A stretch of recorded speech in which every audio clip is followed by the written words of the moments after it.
Hello everyone, I'm Phil Agnew. But what are we going to chat about? Well, we're going to chat today about the science behind successful growth. In my podcast and in my role, I'm desperate about understanding the real science behind marketing, the real science behind marketing that works, and the real science behind companies that grow. So hopefully I'm going to give you a few tips, some tricks, some best practices to take away so you can apply that growth to your own business, to your own organization, to your own side hustle, whatever it might be. But I want to start with something a bit potentially controversial, and it's the idea that in general, I don't think marketers are very good at growing their business. And I think one of the reasons that is because as marketers, we struggle to really understand our consumers. We struggle to understand why they make decisions and predict why they do the things they do. And one of the reasons I think this is because of some of the stats that come out around marketers and around our efficiency. So this was a study by Rakuten Marketing back in 2018, and they surveyed hundreds of thousands of marketers across the globe.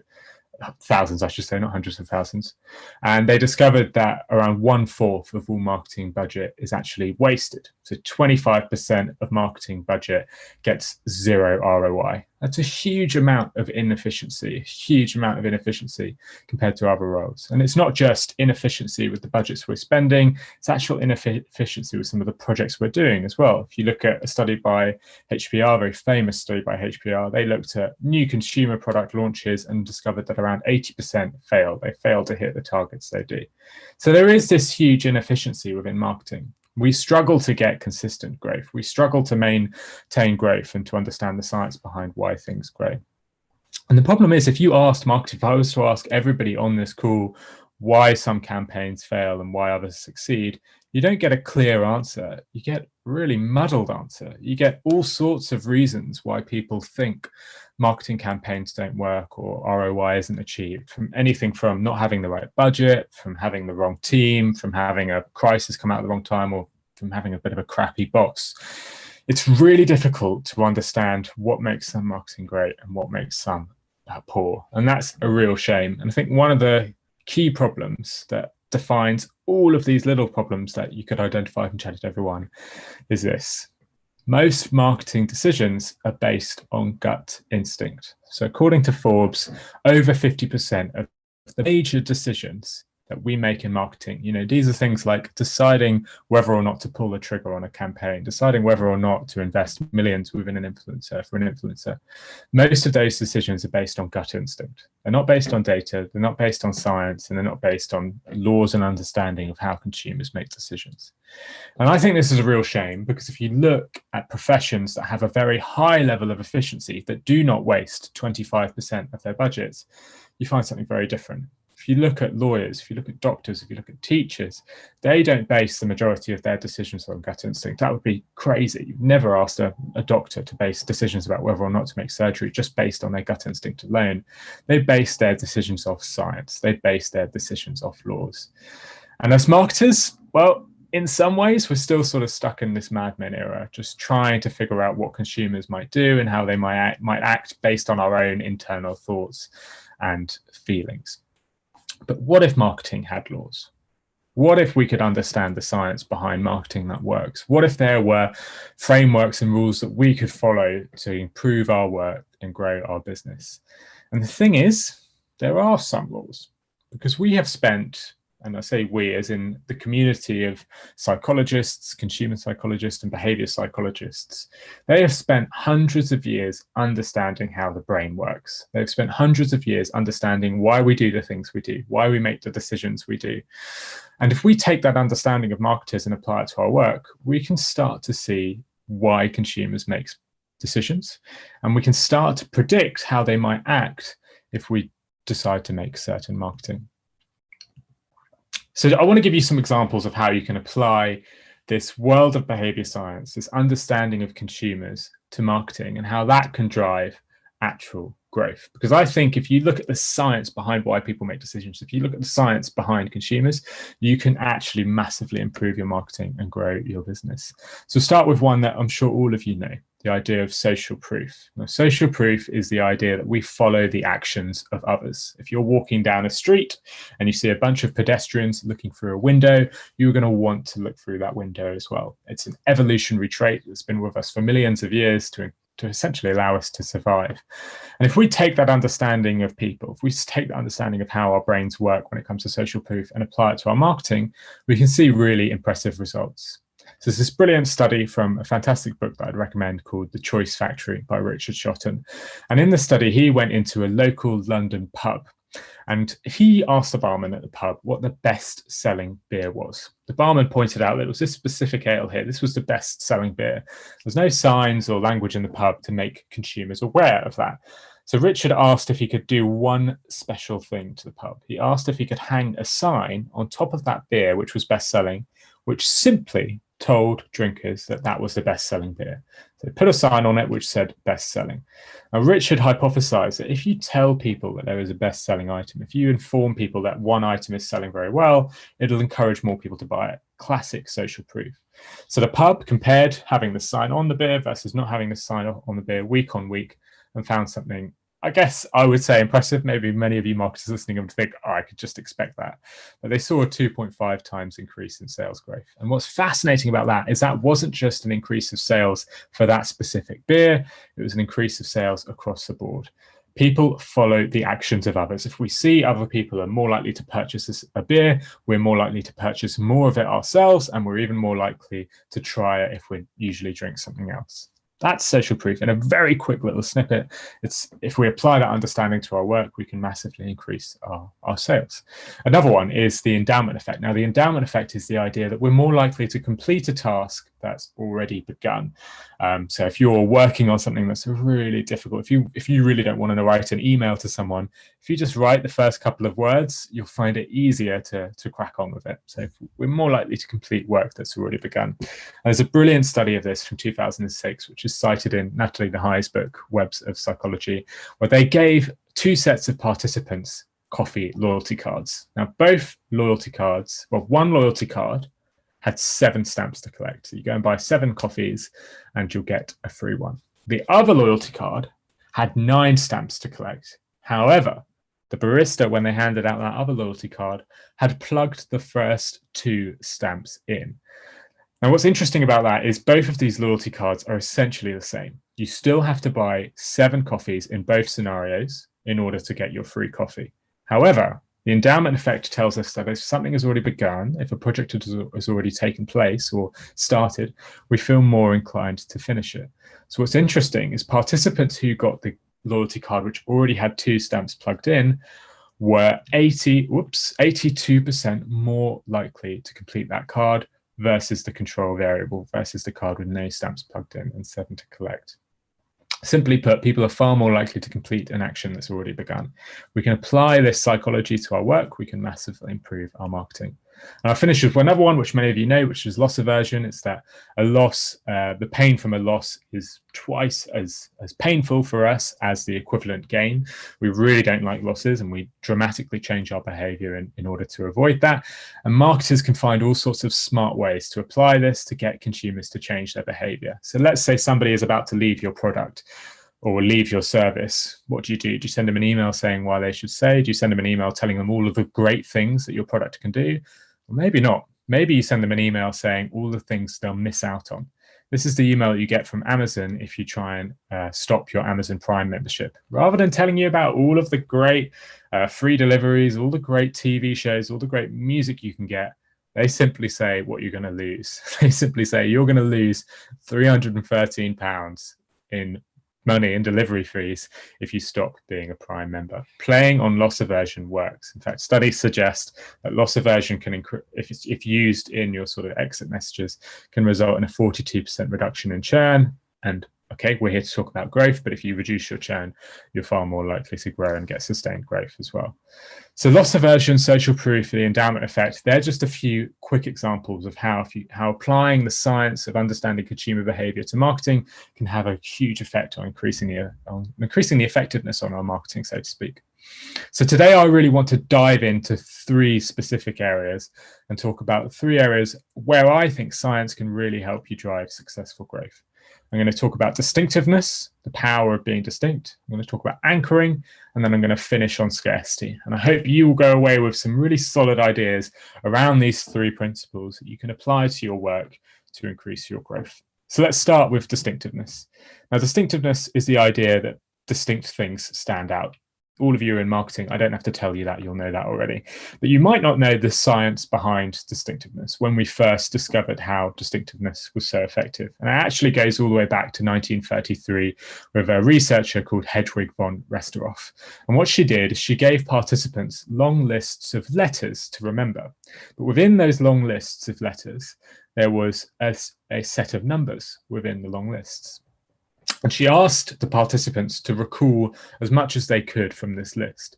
And it turns out the item that's distinct, so in this case, it's the number, is far more likely to be remembered and recalled. In fact, it's 30 times more likely, I believe, than the actual letters. So being distinct helps you stand out. Now, this is a study all the way back from the 1930s. Does it apply today?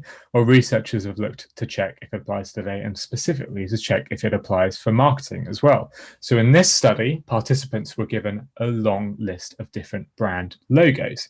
Now, these brand logos all came from the same industry, all came from the automotive industry, for example. That's the example I've got up on screen now. However, they hid within these logos, well, not hid, they just placed within these logos one logo of a firm that was from a different industry. So let's say a fast food industry like Burger King is here. They wanted to see if having a logo, if having a company that stood out because it was from a different industry alongside a lot of other companies would increase recall. Turns out it does. Distinctiveness works. People are 4 times more likely to remember the company that is from a distinct industry alongside other companies compared to the rest. Distinctiveness helps you stand out. But what's so interesting about this fact, what's so interesting about this study, is it seems that so many marketers fail to apply this. When we look at where a lot of big firms tend to employ their marketing, we see that we're very quick to copy our competitors. So if you look at this is a UK example here, but if you look at the sort of football competitions in the UK, you see they are all sponsored by very similar beer brands: Budweiser, Carling, Carlsberg, and Heineken. If you look at the actual people who sponsor football clubs in the Premier League, which is the UK's main football competition, you find that 50% of them, a huge number of them, are sponsored by gambling firms. And that gets higher up, the lower down you look down the leagues in football. So we're very quick to copy our competitors. And what's interesting as well is these aren't small investments. They're big multi-million-pound investments. And yet they seem to go against the science we've just read about, that being distinct, being a unique brand within a category set helps you stand out. And before you think, oh, this is just big money sponsorship and they'll just pay to get their face everywhere. It's not. It's in other industries as well, industries like the SaaS industry.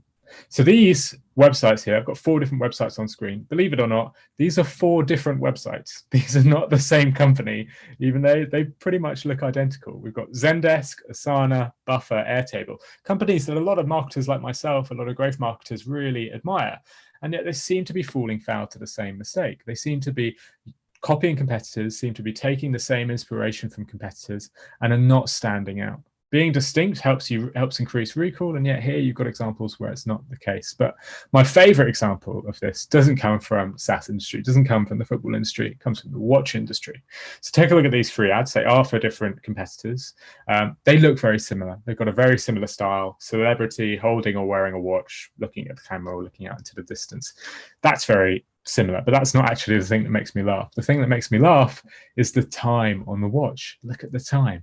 In every single watch advert, these marketers set the time to the exact same time, 10 minutes past 10 in every single advert. They are so keen to copy competitors, so keen not to break the trend and not to take advantage of distinctiveness, that they even set the watch to the exact same time. And before you say, oh, this is just old traditional companies like Omega and Dior, a new fast growing company would never do this. Well, just hold on, because this is from Apple's launch last week. Even with the Apple Watch, they set the time to the exact same. We're so keen to copy our competitors. We're so keen not to break the trend in so many scenarios that we even blindly follow things like this. However, if you are distinct, if you do things to your marketing to make you stand out, you can see really impressive results. So take this example from Steve Martin's book, The Small Big. They were working with, I believe it was the Australian, I should say, tax collectors. And they had a big problem. The tax collectors were sending out letters to Australian citizens and nobody was paying their tax on time. So few people were paying their tax on time that they were having to charge Australians millions in late tax fees. The team that came in to help, Steve Martin's team, looked at the letters that were being sent. They were the letters on the left-hand side. Normal, blank, white envelope letters coming through your mailbox. They hypothesized that they were just being ignored because these letters weren't distinct, they weren't standing out, people weren't opening them, people weren't actioning them. So they trialed something. They trialed putting a big red stamp on the letter saying urgent and tested it to see if it made a difference. Turns out it does. Residents, when opening that letter or receiving that letter with a big stamp on it, saved 4 million in late fees. They were far more likely to open the letter, far more likely to pay their tax on time. Distinctiveness works.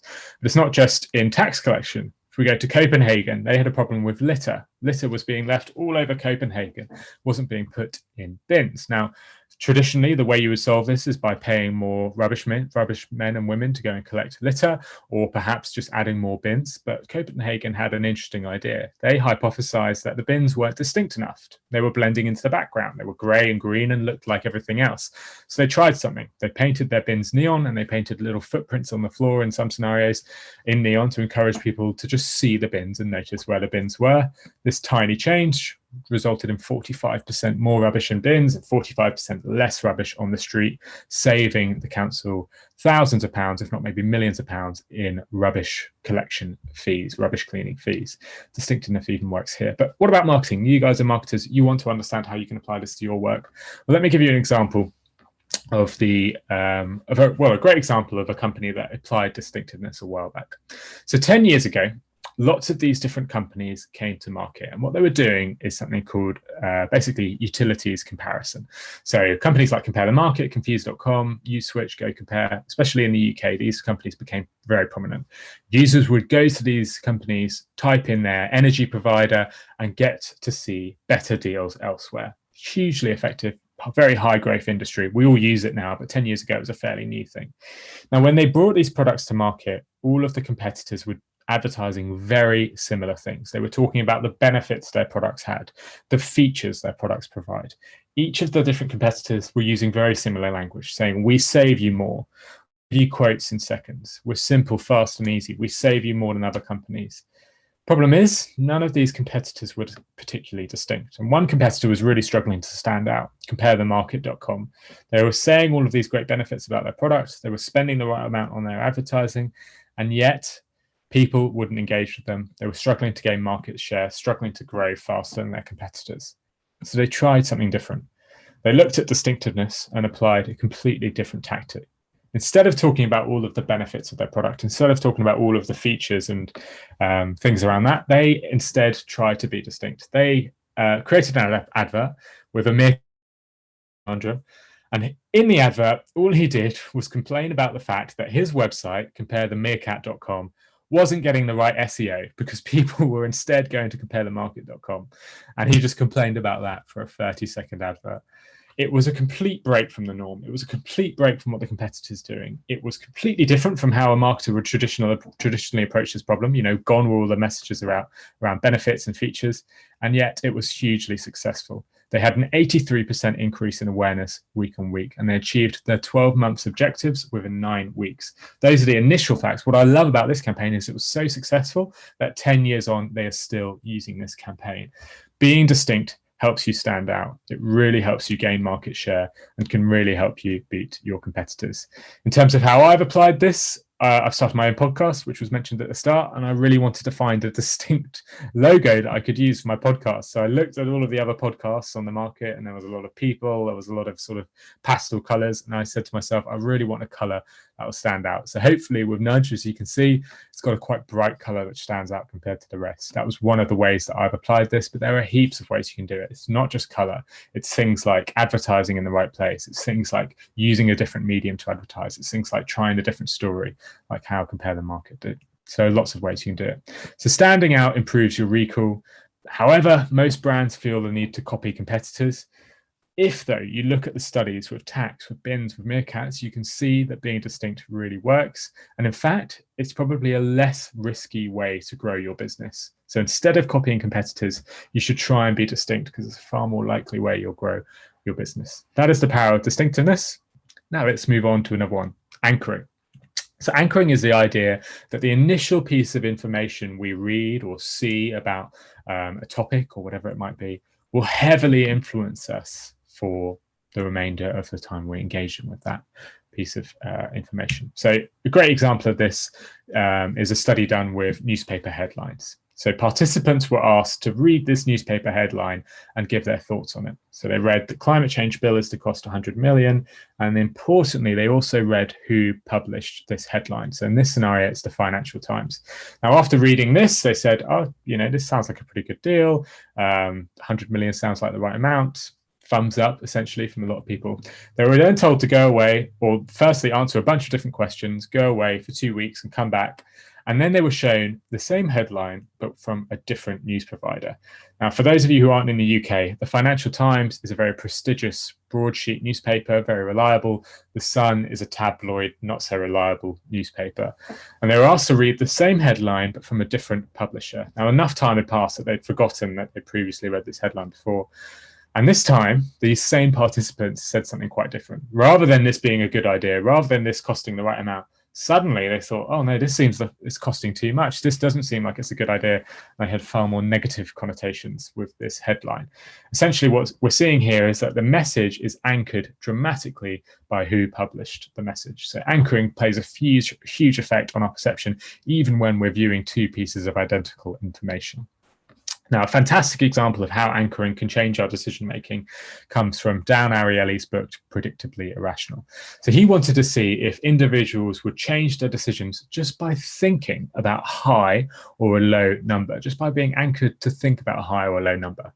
So he asked the individuals, this was in America, to pull out their social security cards. Everyone in America has got a social security card. It's got a number on it, and the number is completely random. Dan asked his students in the room to look at the last number on their social security card. He asked all of the students with a number from 1 to 4 to sit on the left-hand side of the room, and all of the students with a number from 5 to 9 to sit on the right-hand side of the room. He then just told the students to remember if you have a high or a low number. That was his anchor, and he wanted to see if it changed how students made decisions. He then brought to the front of the class 6 lovely items for students to bid on: champagne, a mouse, a keyboard, some books, and he asked them to place bids on these different items. Obviously, he was testing to see if that initial anchor, just thinking about whether they were a high or a low number, would change the amount they bid. And even Dan was surprised by the results, because it turns out those with the low numbers bid far less, and yet those with the highest numbers on their social security card bid almost 3 times more for these goods. This is completely irrational. This doesn't make much sense. The social security card is a completely random number, and yet anchoring has a huge effect on us. We are far more likely to bid more, even when we've just been anchored by a high number. How does this apply to the business world? Well, Steve Martin and Joseph Marks, who I talked about earlier, took this principle and tried to apply it to sales. Specifically, they worked for a UK real estate agent, and they wanted to see if the first time somebody calls up a real estate agent to buy a house, if they could anchor them with quite a specific message to encourage them to actually go ahead and buy a property from this real estate agent. So at the time, if somebody called a real estate agent, they would pick up the phone, speak to the receptionist, and the receptionist would say, oh, you want to sell your house? I'll put you through to Peter. Hang up the phone. Peter goes and deals with it. But Steve and Joe were convinced that if they could just anchor the message slightly, they would be able to encourage a far better rate of sales later on down the line. So instead of just passing the receptionist, or instead of the receptionist just passing the person over to Peter, the receptionist would say, I'll pass you over to Peter. He has over 20 years of experience and would be perfect for you. None of that's a lie. It's all true. It's just a slight tweak of the message to anchor the consumer with the initial piece of information they see to see if it will change the results. And just changing that versus the norm, versus the control variable, had a huge effect. Inquiries that heard that message were far more likely, 20% more likely to go on and become a valuation, and those valuations were 20% more likely to go on and become sales. Simply anchoring your message right at the start can have a dramatic effect on the amount of engagement you get on how your consumers act. It sounds irrational, but it's true. Just look at that Dan Ariely study we looked at earlier. Another example of this, and this is one of my favorite ones because it's a classic marketing campaign, is from De Beers. Now, De Beers are a diamond company. Now, way back in the 1930s, De Beers had a real problem. Only 10% of engagement rings were diamonds. It wasn't normal to go out and buy a diamond wedding ring to engage to someone. The reason being is because diamonds are just so expensive. They cost far too much. So De Beers needed to create a campaign which made people feel like it was normal to spend a lot of money on an engagement ring. Not an easy task, a real trouble for us marketers. However, they leaned on anchoring. They thought if we can add a bit of anchoring to our message, maybe we can convince people to spend more. So they went with this, or a variation of this at least. How can you make 2 months' salary last forever? Now, previously around engagement rings, there was no benchmark about how much you could spend. It was the Wild West. Some people would spend very little, some people would spend very much. There was no social norm. It didn't matter. You just spended what you wanted to. But De Beers came in with a unique message. They said 2 months' salary, that is around the amount you should spend on an engagement ring. And why did they say 2 months? Well, because if you spend 2 months worth of salary, you'd be able to afford a diamond wedding ring. Now, this was an anchor, and it dramatically changed consumers. Consumers perhaps weren't likely to spend 2 months' salary. Perhaps they were only likely to spend a month or 4 weeks, 3 weeks, but it was still dramatically more than they were before. And this anchor was so effective that it encouraged millions of people to actually start spending more and buying diamond wedding rings. In the US, from the 1940s to the 1990s, engagement rings with a diamond in it went up from 10% to 80%. Same happened in Japan, and the same happening is happening in China now. What's amazing about that campaign is that they're still using it today. It's so successful at driving behavior that they haven't changed it in almost 80 years. Anchoring can have a huge effect on your audience, even if you're just using it in your marketing campaign. I'll finish with one of my favorite examples of anchoring, and it comes from Steve Jobs in his 2010 introduction of the iPad to the market. Now, the iPad was a really interesting launch from Apple because previously with launches, people would be able to have a good guess about how much something could cost. They're launching a laptop, we know how much laptops could cost. If they're launching an iPhone, we know how much they could cost. But an iPad was brand new. Nobody had ever seen anything like the iPad before. Tablets were really, really brand new. And so before the launch, a lot of journalists were discussing online about how much this new product should cost. A lot of them said this should cost no more than $200, $300. After all, there is really no need for this in the market. Nobody needs a tablet. This was back then. Nobody needs a tablet. We've all got phones. We've all got laptops. But some guessed that it might be a bit more expensive. A couple of journalists said, you know what, I think this could cost around $1,000. After all, it's a lot of technology that you need to get in to that touchscreen. Steve Jobs took that.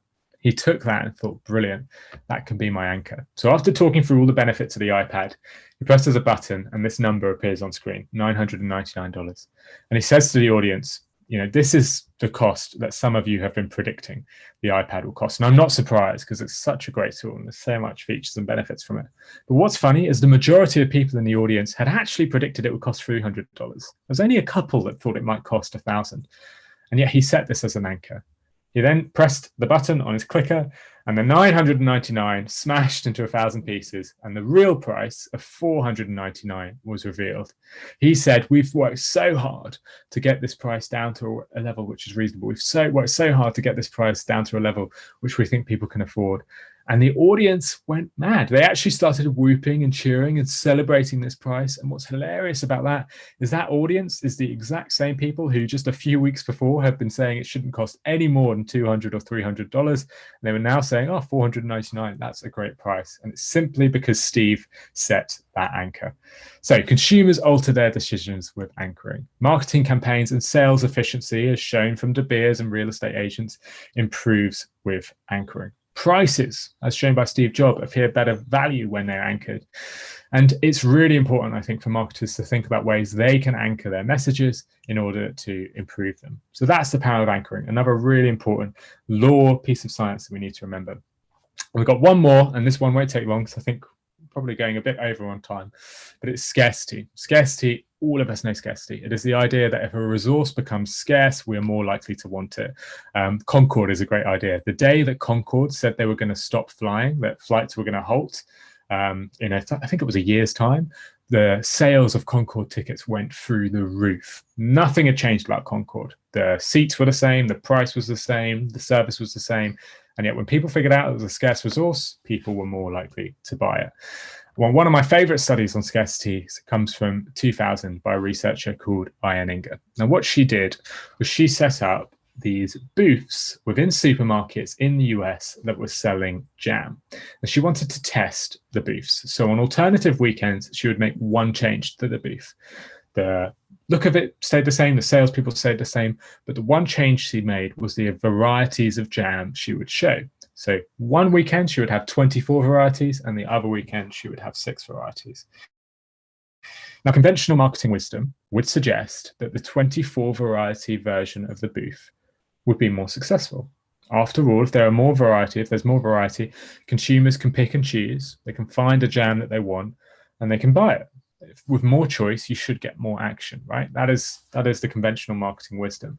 But Ian Inger found something very different. When comparing the sales of both booths, she found that 30% of consumers made a decision and actually bought when there were only 6 varieties, and only 3% bought when there was 24 varieties. So something really interesting happening here. Now, there's something about choice paralysis, which is definitely part of this, which is slightly different, which is when we have too much decision to make, too many choices to make, we're far more likely to take action. There's also a scarcity effect here. Having less choice, seeing something is a scarce resource, makes us more likely to buy. And one of the ways that this isn't applied, but it should so easily be applied, is with movie posters. If you look at a movie poster, and yes, there aren't many movie posters out at the moment, but remember back to a time when there were heaps of movie posters.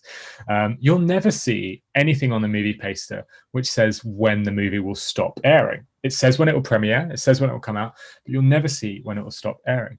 And what's really interesting is if you tell consumers, if you tell moviegoers that a movie is about to stop airing, or it might be ending this week, it is far more likely that they'll actually go and see it. So saying on a movie poster, this movie is ending this weekend, this is your last chance to go and see it, adding a bit of scarcity makes consumers 36% more likely to attend. It's a great nudge. It's a great bit of science that you could apply to your marketing to grow sales. What's fascinating about scarcity as well is it affects us in all walks of life. So we as individuals, as humans, notice scarcity in our own life when we get to a certain age. So when we get to a 9-ending age, this is according to research done by Dan Pink, and it can be 29, 39, 49, 59, our behavior changes. Why does it change? Well, because we realize that our life is a scarce resource. So now this is really interesting. When you get to a 9-ending age, you are, according to marathon data, far more likely to run your first marathon. There is a huge spike in the number of people who have an age ending 29, 39, 49 to run a marathon, to sign up and run for a marathon. Simply because when people get to that age, they think, oh my God, my life's a scarce resource. I'm about to go into another decade. I need to do something important. So let's sign up and run a marathon. If you're selling running shoes, by the way, try and advertise to people with a 9-ending age. You're probably going to be far more successful.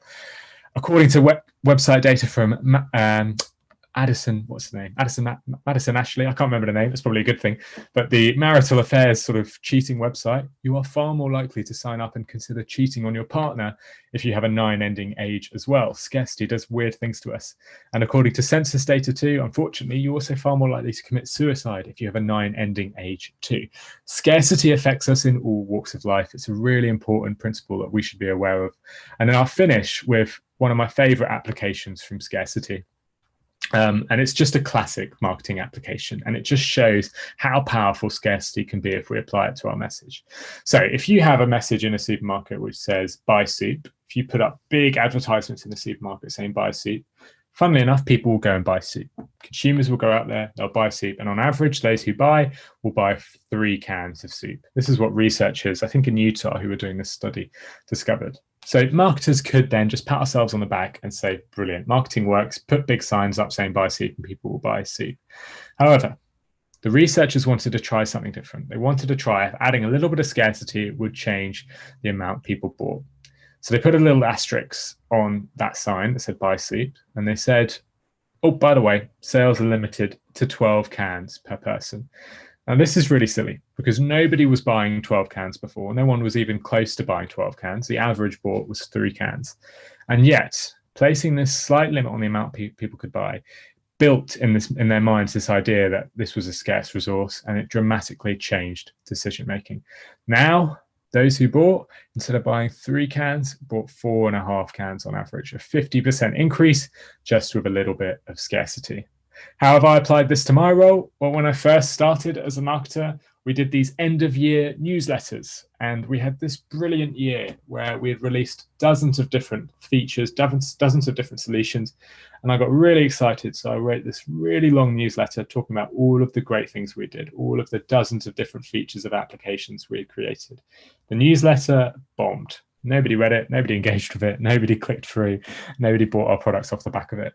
The next year round, I learned about scarcity, I'd learned about choice paralysis. I reduced the number of things on the newsletter right down from dozens to just 3 and had a much better effect. Understanding the power of scarcity can really help you in your marketing because scarce resources drive action. Behavior shifts when scarcity is known. It is one of the simplest ways to improve the effectiveness of your marketing. And if you emphasize scarcity, you can really influence the behavior of your consumers. That is the power of scarcity. We talked about distinctiveness, we talked about anchoring, we talked about scarcity. Those are just tiny principles, or just a few principles, I should say, in the world of behavior science and consumer psychology. If any of this has interested you, if you're really keen on finding out more around the science behind how we make decisions, then do please come and check out my podcast on Nudge. In the show, I spend 20 minutes interviewing some of the world's experts on behavior science, some marketing pioneers, and some researchers who are actually conducting this research themselves, and understand how consumers make decisions and talk about how you can apply all of that to your marketing. So if you're interested in discovering more, Nudge is the place to go. You can find it anywhere you listen to podcasts. So go and search for Nudge to check that out.